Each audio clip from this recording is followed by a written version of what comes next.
Welcome to the Go Slow to Go Fast Lifestyle Podcast. This is the space where we breathe deeply, live more intentionally, and find meaning in the messy middle of life.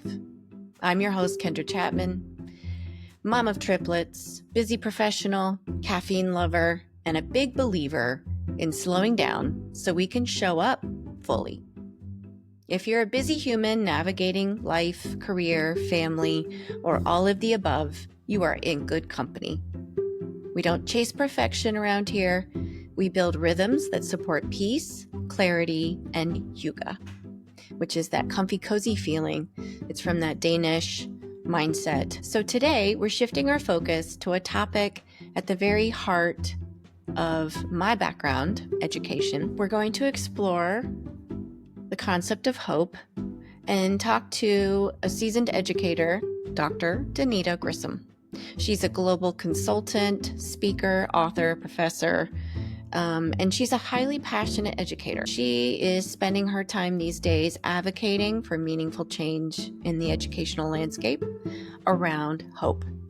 She has a PhD in TESOL, which is teaching English to speakers of other languages, and she has dedicated her career to teaching training and cultural proficiency. And so she is a certified life coach, a hope specialist, and a researcher who is using her experience and her personal story to uplift others. So I hope that you enjoy this conversation and that you have a couple of takeaways today in this message. And for more information, you can check it out in the show notes. Well, Dr. Grissom, I want to first make sure that I say thank you for being here. I appreciate your time. And this is the season for schools getting back into the swing of things. So teachers are already back in their rooms. They're probably going through some PD. And so I think this is a very timely conversation. So Dr. Grissom, as a global consultant, speaker, author, you inspire educators across the world. And you've co-authored a book, High Five to Thrive, 5 Proven Strategies to Unleash Your Passion for Teaching. And so I've asked you to come and sit down with me and talk about lots of things, but primarily bringing back that hope for our profession, our craft that we know as teaching, and making sure that children are getting what they need so they can thrive and not just survive. Exactly. But we also want to talk about teachers. We want to make sure that we spend some time focusing in on making sure that teachers are getting what they need as well. And I want to make sure that we shout out to all the administrators out there right now too, because it's a stressful time for everybody coming back in to school as we know it. So, but before I jump in, I want to say, how are you doing? And if you don't mind sharing a little bit about what's going on in your world. Okay, well, thank you. It's my absolute pleasure to be here. I lived in Tennessee. I grew up 100 miles from Memphis. I'm from Kennett, Missouri, which is Sheryl Crow's hometown. She actually was in my brother's class, and they went to homecoming together. We're friends, still friends. So that's where I was born and raised. I moved to Florida in 1987. So now I've lived here longer than I've lived in Missouri and Tennessee. So anyway, I'm very familiar with the Nashville area. I was there a couple of weeks ago for a conference. So my world right now, I am a senior lecturer at the University of Central Florida in the field of TESOL. So I train teachers. I'm the ESOL coordinator there. But I'm also the CEO of Best Questers. And Best Questers is an educational professional consulting business that we train teachers. My partners are Dr. Vicki Kelchner. She's in counseling education. Debbie Simoes. She is an absolute incredible speaker. She is a professional consultant for years. She is a prior administrator and kindergarten teacher. And then Amy Aglio, she is our behind the scenes incredible graphics. She made this sign behind us, and she does so many things for us. We couldn't live without her. So together we are a new company, even though we're seasoned, in what we do, educators. So that's what we're doing now. And as you mentioned, we just released our new book, High Five to Thrive. And so our world is busy with this new part of our life of getting the message out there, the critical message out there. So we're attending conferences, we're doing workshops, we're speaking, doing social media, podcast. And so those are all the things. So a lot of multitasking going on right now in Mm-hmm. our lives. Mm-hmm. So I'm going to ask you just to kind of share for a second. You are a busy professional. You are out there. You know what's going on with your audience as far as educators, and you want to be a helpful resource. How are you applying the go slow to go fast mindset in your day to day? So I love that question because just because we wrote this book with 5 proven practices to help our teachers restore their joy, you know, to help them overcome their occupational fatigue and stress, and not just teachers. We start with superintendents. It's all on their back. The monkey's on their back. And principals. Everything comes back to their table. Teachers, paraprofessionals, counselors. Last week in Nashville, this is what I heard. Counselors, all educators right now and staff members are feeling the stress and fatigue. So let me just say that we wrote that book for them so they can have the energy they need to get through the day and do the things that the students need. But they have to take care of themselves first. We can't give away something we don't have. So going back to your question, how am I applying it? I call Debbie. Debbie, I need to go reread my chapter about flipping the script because I'm having these thoughts and I need to get my proven practice back in order. We know these things, we practice these things, but we have to remind each other. So for me, I have to literally take all the things. I have to organize. My thinking is my superpower. I'm creative and I'm full of ideas. But if without Amy, I can't stay organized. So I have to be organized and that keeps me calm. So I take my big goals for the day. I divide them into, and this is part of our strategy in our book. I divide them into what we call small biggies, meaning it's going to have a big impact, but the small steps to get to the big goals. And that's how we try to operate. I'm not perfect at it, but when I go to workshops, I always say, if we do nothing, we get nothing. If we do something, we get something. And so it's working. It's Yeah. working. Yes. Yeah. Yeah. And I think a lot of my conversations with people these days, it's not about perfection. It's about purposeful, intention. So give yourself some grace, right? Yes. All the educators out there listening. So it's not about that, being perfect all the time. It's about trying again. And Kendra, some of the things that we suggest, not all, but some of them are very simple. So Mm-hmm. let me just tell you, like for yesterday, I had a very busy morning, one meeting after another, just lots of things happening. And by 12:30, I was worn out. I was drained. Mm-hmm. And I have my to-do list was longer than the screen on my telephone, on my calendar. So Right. Yes. you think at first, oh my gosh, I can't afford to take a minute for myself. Mm-hmm. But Mm-hmm. because I've been studying and researching these, wellness principles, it was like, you know what? I'm turning off my phone. I'm going to eat some lunch and I'm going to take a 20-minute power nap. Turned my fan on and I covered up and I cuddled with my little doggies and I took Mm-hmm. actually about a 45-minute power nap. Then I Mm-hmm. got up and I was totally refreshed. I didn't have that rundown feeling and I powered through every single thing on my list. So that's just a simple thing. And one Yeah. other thing I do sometimes, I'll throw this in there. I'm a ballroom dancer. I love to dance. And sometimes when I need a kick of energy, I turn on my TV and put on some fast, fun music and I just dance around my house for a little bit. And it makes me so happy. It lets off those happy juices of endorphins and dopamine gets me going. And it's just like, I feel like a totally different person. They're simple Mm-hmm. things. Our mind tells us, oh, you don't have time for that. You have Yeah. too much to do. You can't take that time. Well, we can't. Here's another thing we can't afford not to do. Mm-hmm. Right. And we're educators. We understand teachers can't take a nap during the school day. We get it. But you could, after you get home, before you do whatever you need to do before you go to bed, take a break, take a siesta, whatever it needs to look like. It's okay. Put a timer on your phone and, take a 30-minute nap. And you know what? If you end up going to sleep and you don't wake up until the next morning, That's your body saying you needed that. But it's interesting because you said you may not be able to take a nap at work. True.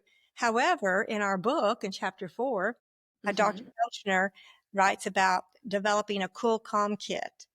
And mhm, she has all of the things and what they can do. So it's mobile, all the mhm. things. And so you'll have to get your coffee to see what to do. So it's things you can do during the day Okay.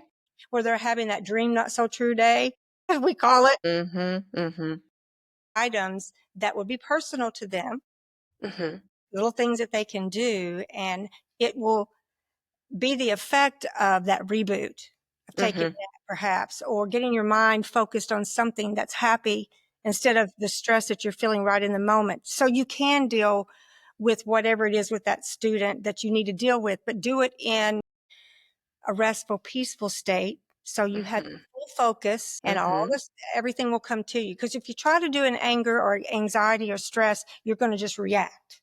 Yeah. But we need to be proactive. So Yeah, and I mean, you guys are practitioners. You've been on the front lines and you're still in the work and you're working with educators now. So you're getting that feedback. You're figuring out, ways to win, ways to get teachers to think differently and principals and superintendents and all the leaders out there that are gearing up for the next school year. And it's not something that, you should do just at the beginning of the year, of course, either. You want to take a little bit of time and build in a routine so you can do that throughout the year, like you said, being proactive. It sounds like there's a lot of ways to thrive and strategies to make sure that you keep coming back to teaching, because we know teachers and educators are considering shifting away from education.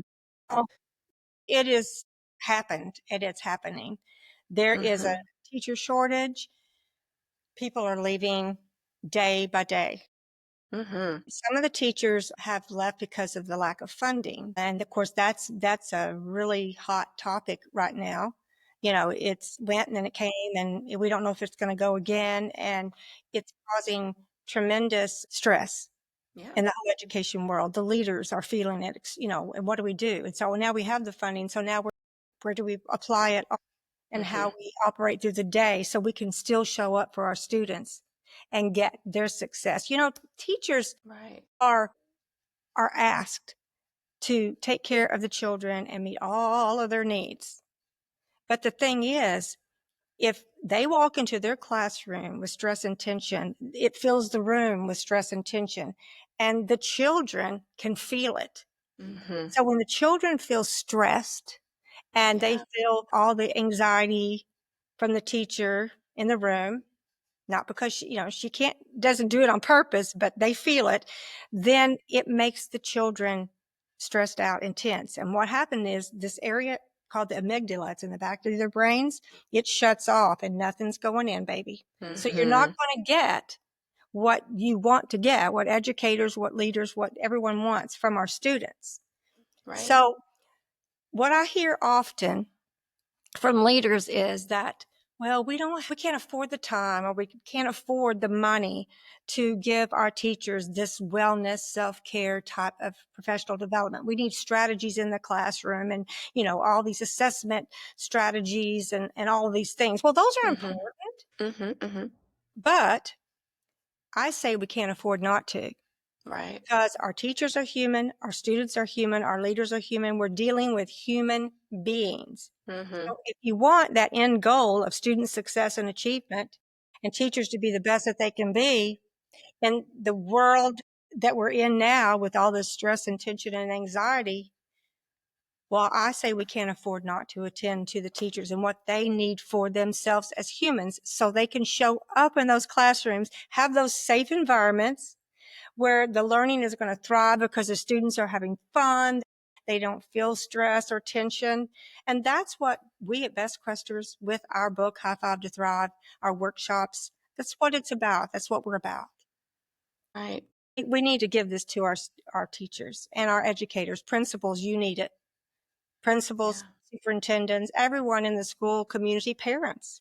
We work with parents as well because they need.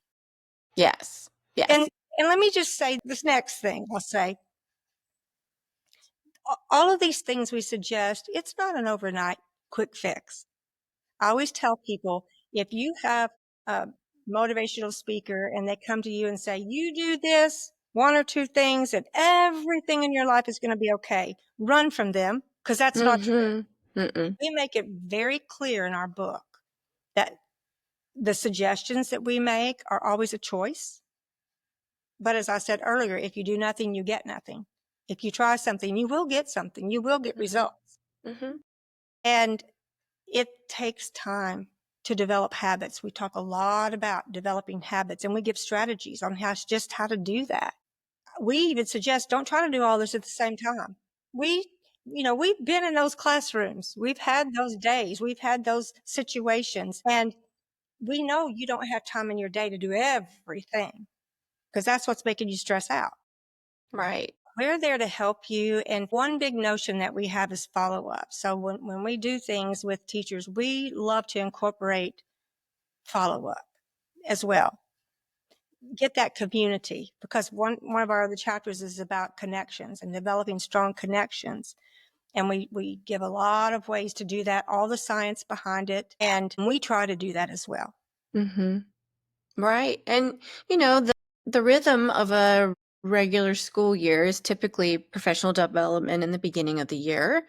It's a lot of PD, and then there's lots of different, um, styles and skill sets. You've got a very diverse audience. And so for those of you out there that are creating or planning PD, depending on where you are in the United States, you're either a month out or a week out from the beginning of the year. So this could be very timely, or it could be something maybe not now, but maybe think about a fall break or the next PD session that you have scheduled for the later in the school year. So there are ways to be thinking about, what type of PD you want to offer, or what kind of PD your community needs, division, school, district, whatever it looks like for you. And that landscape could be, we know it can be diverse, and it could be, different in every building. And we do plan our work with schools, districts, according to their needs. There's a lot of Mm-hmm. different configurations. So, for example, I really love the coaching model,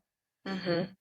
um, where you go into a school, you deliver some of the PD or all of it, and Mm-hmm. then you visit see meetings.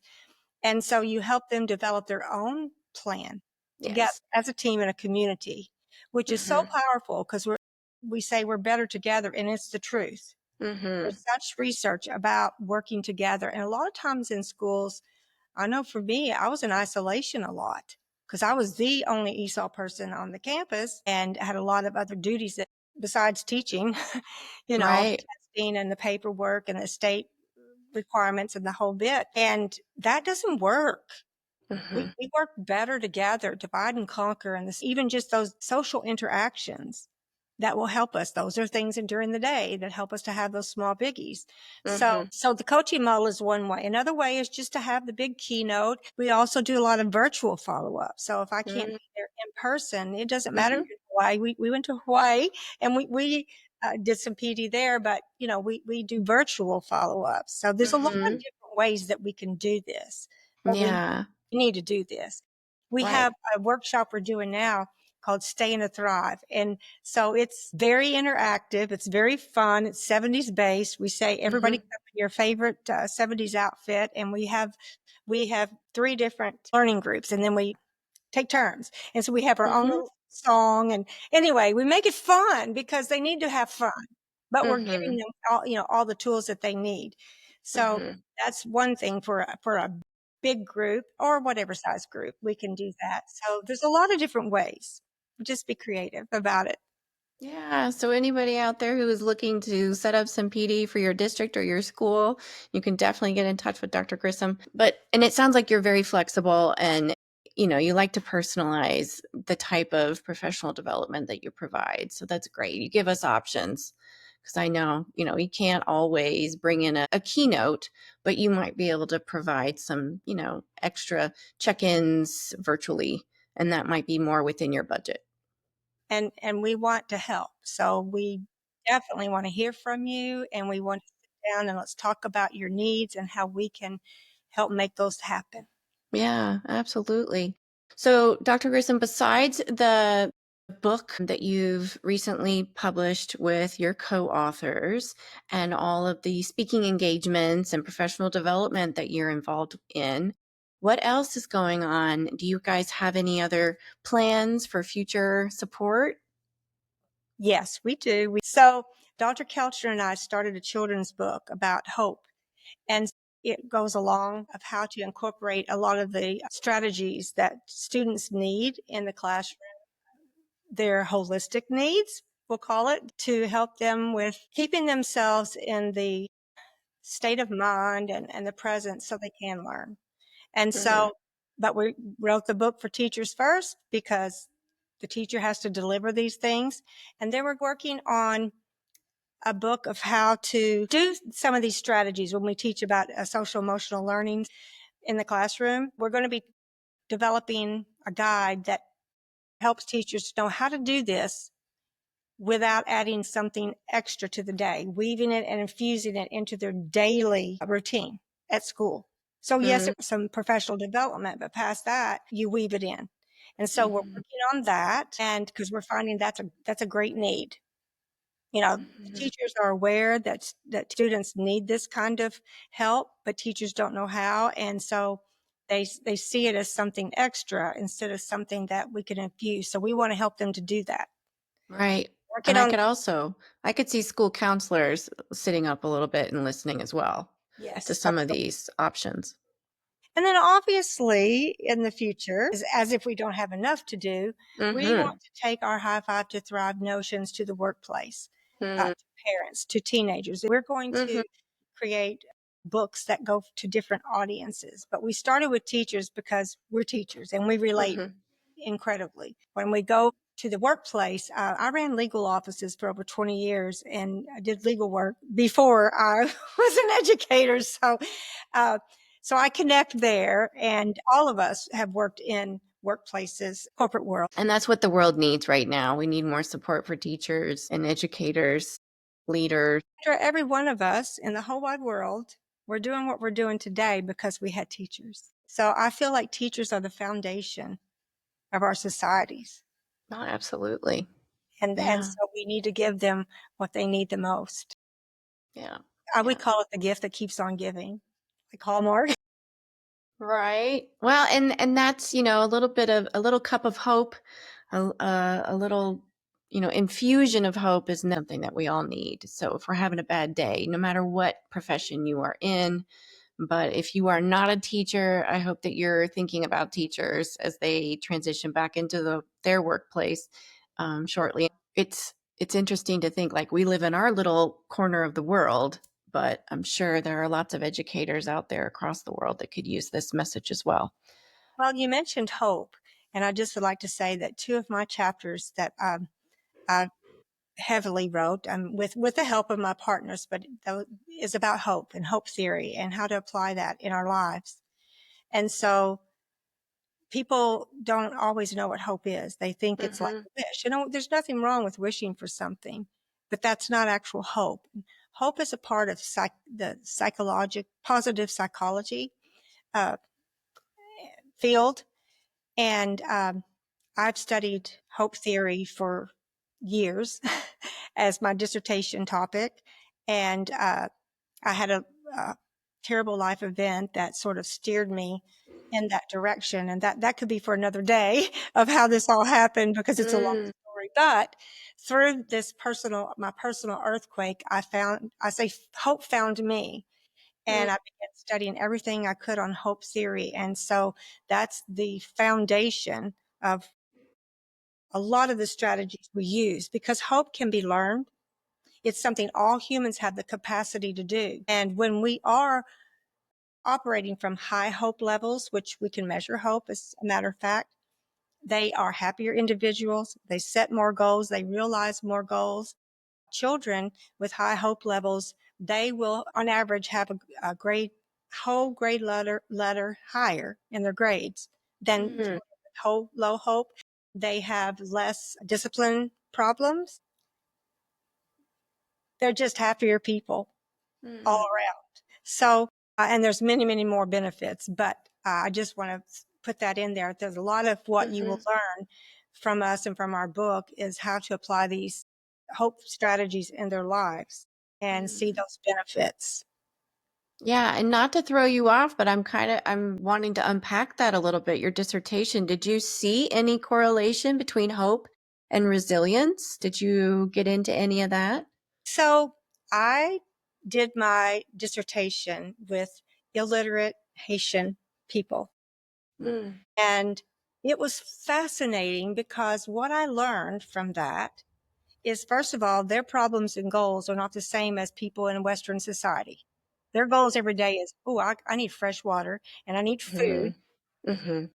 There's a lot of single mothers that want their children to go to school, but they don't have the money. So they're out there selling vegetables, clothes, shoes, whatever they can do.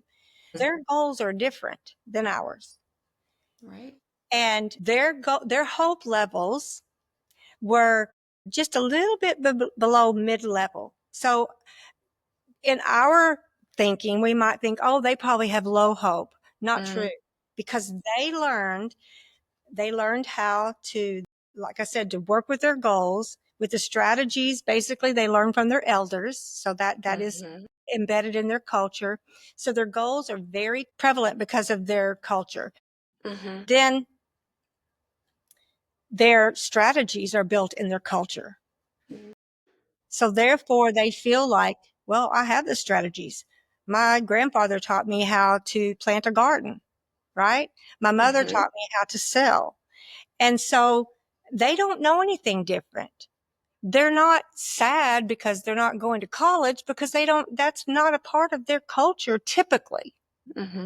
So I was very fascinated by that. So when we talk about hope, we have to look at it through the lens of your culture. So in the United States, yes, going to college is very important in our society. And our society has shifted from a more familial society to one that's more individualistic. And so things change. It doesn't mean it's bad or good or indifferent. I'm not putting a quantifier on it. It's just the way that it is. So we have to work with our goals with the strategies that we have in our culture. So that was one of my huge takeaways. So as far as resilience is concerned, I was there a year after the earthquake that just destroyed so much and so many lives and so many families. And they did rely on each other for a lot of their resilience. They didn't know they were practicing hope. Now, when I worked with them, obviously I was able to help them connect with more of these strategies, right? Right. And so and one of the other ways that I was able to help, and I saw there firsthand when I was there, the NGOs that came to help rebuild, when they ran out of money, they didn't get more money. Well, they left half-built buildings. And so when I was walking through the streets and I saw this, but I saw men and women just sitting on the side of the road, my first thought was, well, why are they sitting here when this building needs to be finished? Because I didn't have the knowledge. I didn't know what was happening. And so what I learned was that saying about, if you don't teach a person how to fish, then they're not going to have enough fish to eat, you know, and they didn't ever teach them how to build a building. So when people started then going in, we began to share this. People began to go in and start teaching some of the skills. They wanted to learn. So they're sitting on the side of the road was like they were hopeless because they didn't know what to do. They didn't have the strategies or the skills to do what needed to be done. Right. However, when you go in and you say, hey, we can help you with strategies to get these goals accomplished. Oh, you mean something can change? This can change? This goal can be met? Immediately that hope starts rising.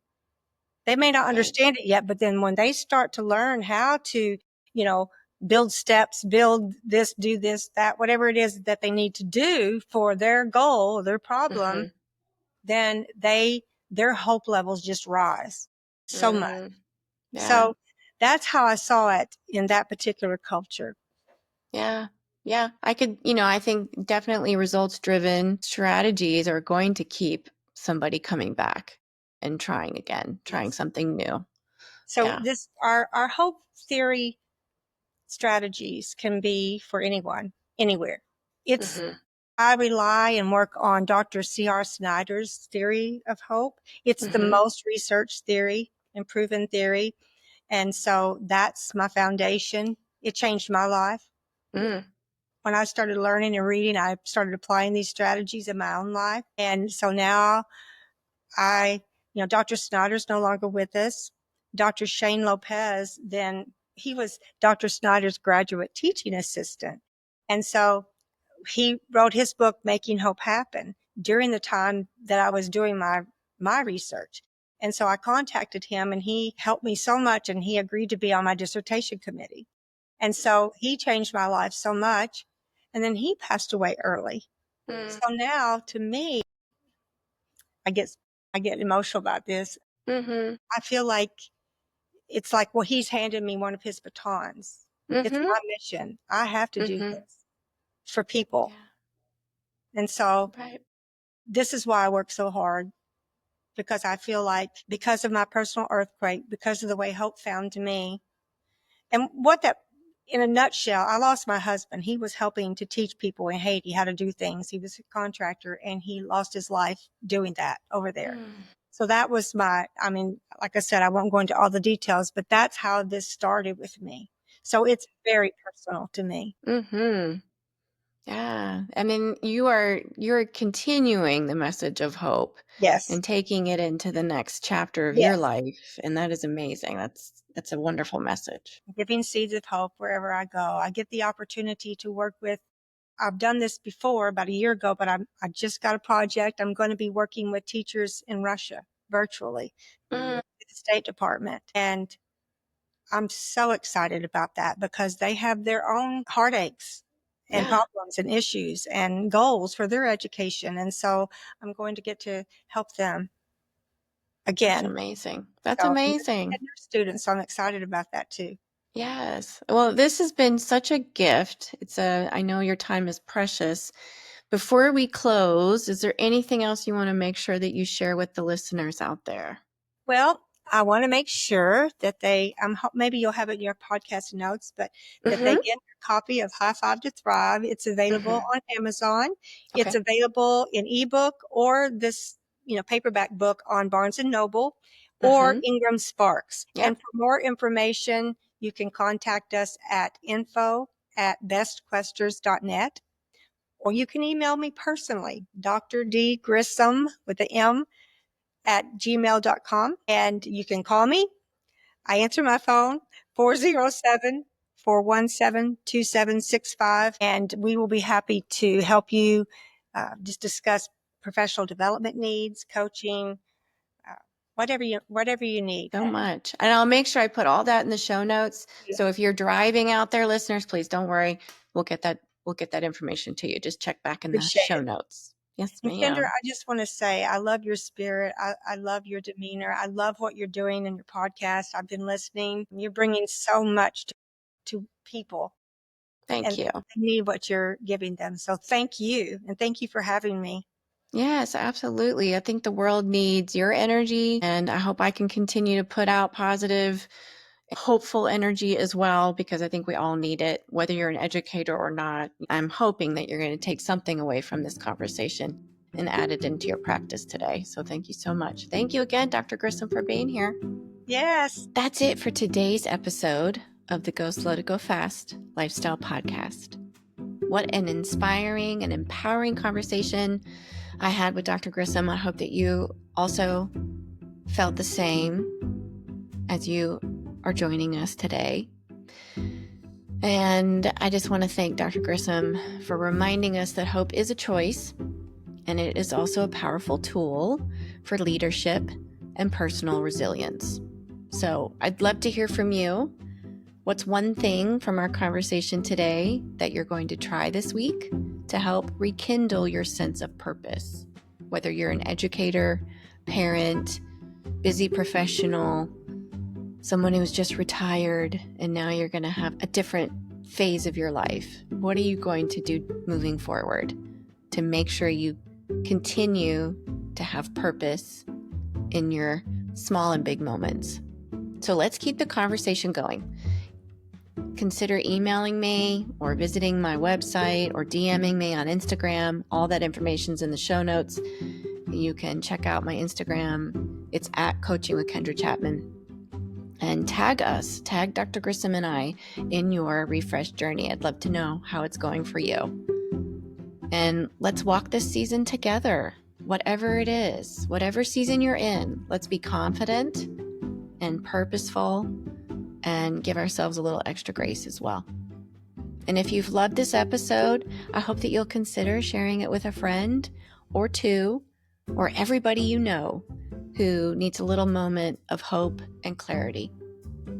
And as always, remember, the light in me honors the light in you.